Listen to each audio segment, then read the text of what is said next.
Gente, estamos de volta, tá? Nós vamos falar agora de outro contexto, uma outra possibilidade de prestação de serviço do nosso amigo contribuinte individual, tá? Nós vamos aqui no nosso item 5.2, nós vamos falar do CI que presta serviços à empresa, tá? Então, o nosso amigo CI presta serviço à empresa. Então, vamos nós. A base de cálculo da contribuição desse CI também vai ser salário de contribuição, na verdade, tá? Só que vai ser a remuneração auferida em face da atividade da prestação de serviço à empresa, não é?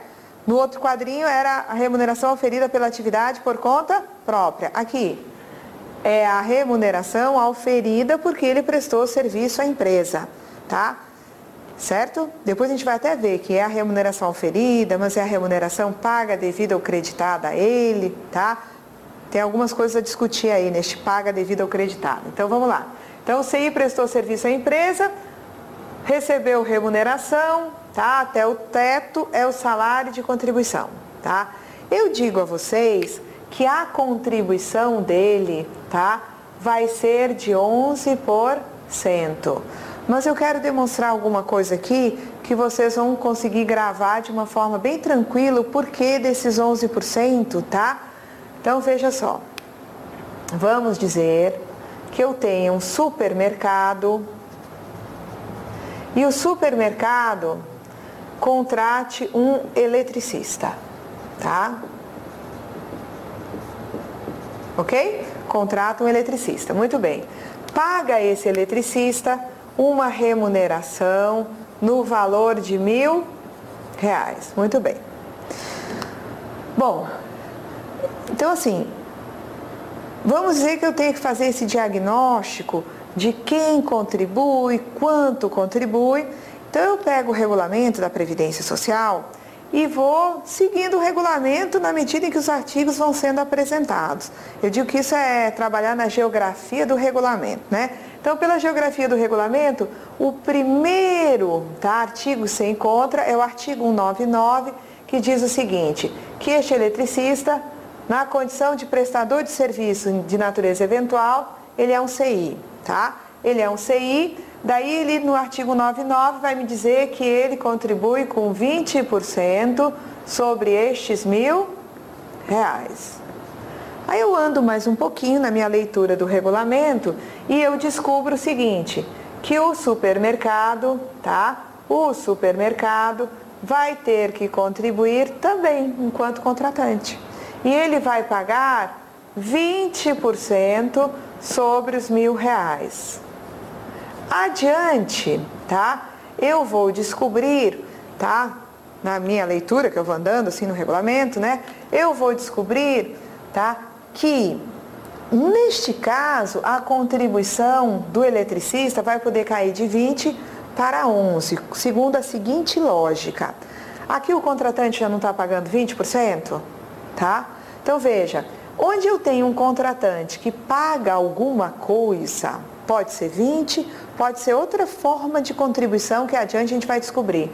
Mas com certeza não está pagando 20% aqui, onde o contratante paga alguma coisa, a contribuição do contratado cai de 20 para 11%. Ok, então?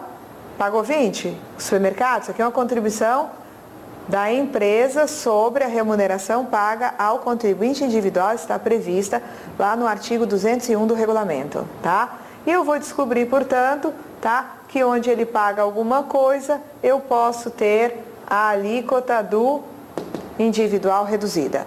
Então, aqui eu tenho 11%. E mais, a partir da Lei 10.666, quem vai recolher essa contribuição, descontando do eletricista, é o supermercado.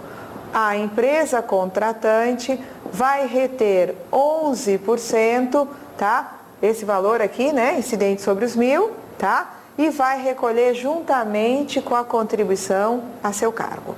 Então, quem vai recolher a contribuição do eletricista não é ele próprio, e sim a empresa a quem ele prestou serviço, devendo à empresa, né, arrecadar a contribuição dele, descontando da sua remuneração. Então aqui, quando a gente for fazer aquela pergunta, quem é que arrecada? No sentido de descontar, não é?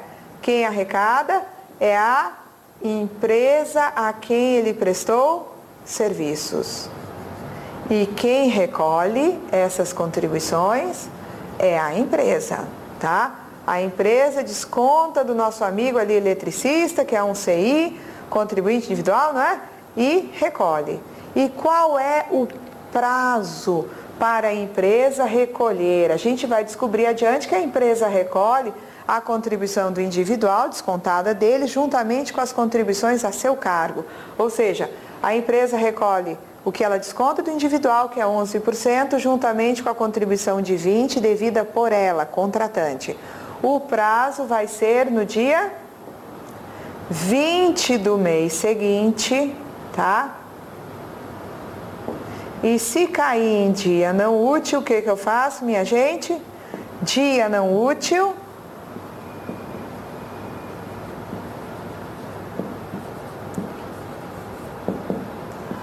a contribuição deve ser paga no dia útil imediatamente anterior.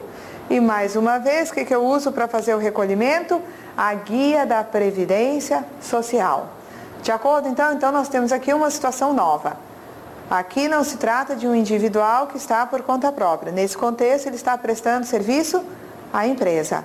Portanto, ele vai, em vez de 20%, vai pagar 11%, a empresa arrecada e recolhe e, né, isso vai ser feito no dia 20 do mês seguinte.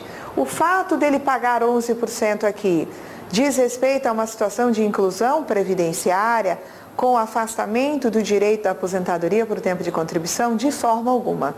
Aqui ele tem direito a todos os benefícios que a lei garante a um individual, inclusive a aposentadoria por tempo de contribuição. Só que eu quero aproveitar esse momento que a gente está falando de um individual que presta serviço à empresa para tratar de uma situação particular. Vamos lá. Olha só.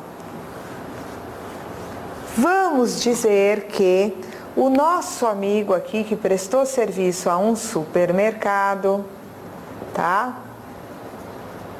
Ele recebeu o eletricista do supermercado. Ele recebeu, tá?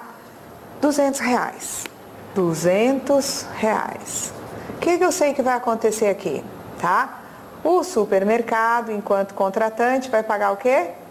20% é contribuição de empresa dos 200, que dá isso aqui, né? R$40.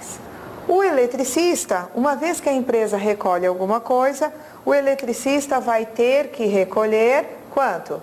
20 não é? 11% sobre os R$200. Na verdade, ele vai ter que contribuir, olha lá, ele vai ter que contribuir com 11% sobre R$200. E quem é que vai recolher? O supermercado, tá? Depois de ter efetuado, né, a retenção. Vai reter dele 11%, né, desses 200, tá? Esses 11% aqui, o supermercado retém, tá? Dá R$22 e recolhe, tá?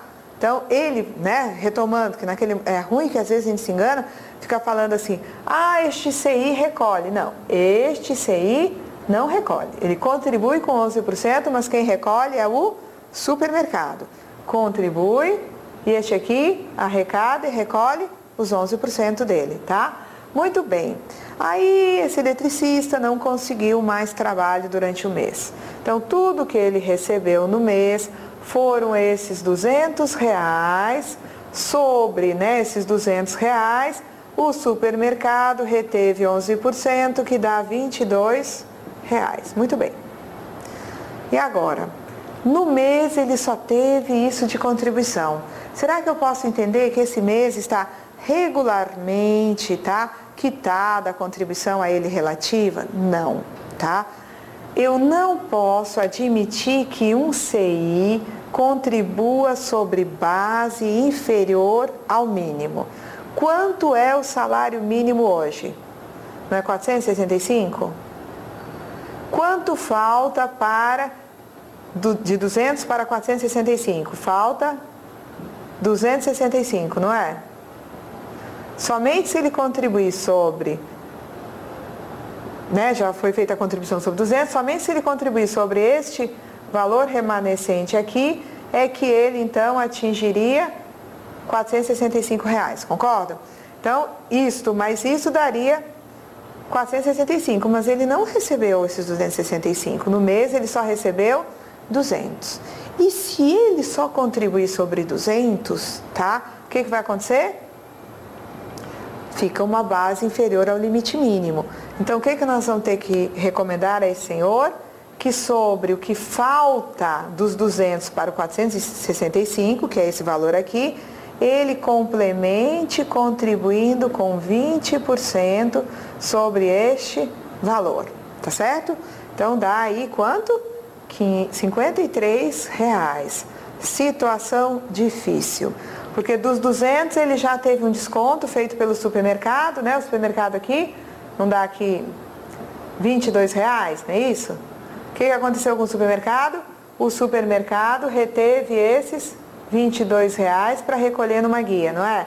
Então ele só recebe aqui R$ 178, concorda? Dos 178 ele ainda vai ter que tirar 53 para pagar uma contribuição de 20% sobre a base que falta para completar o limite mínimo, que é o salário mínimo.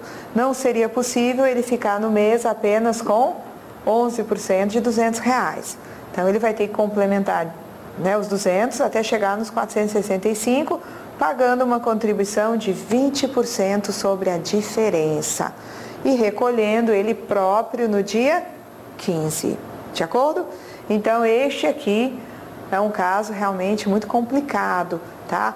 Porque ele, sem receber esses 265, só para completar a base, ele vai ter que desembolsar essa contribuição, tá? Então nós já vimos aqui duas situações, uma do individual que exerce atividade por conta própria e que contribui com 20% sobre seu salário de contribuição no dia 15 do mês seguinte.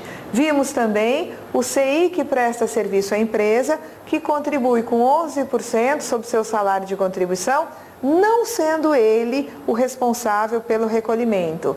É a empresa que deve arrecadar e recolher a contribuição desse individual, tá? Recolhendo essa contribuição no dia 20 do mês seguinte, tá? Do pagamento da remuneração, tá? Então, por enquanto, nós ficamos até aqui. Adiante, vamos falar do individual que presta serviço a entidades beneficentes de assistência social em gozo de isenção. Até o nosso próximo encontro, gente.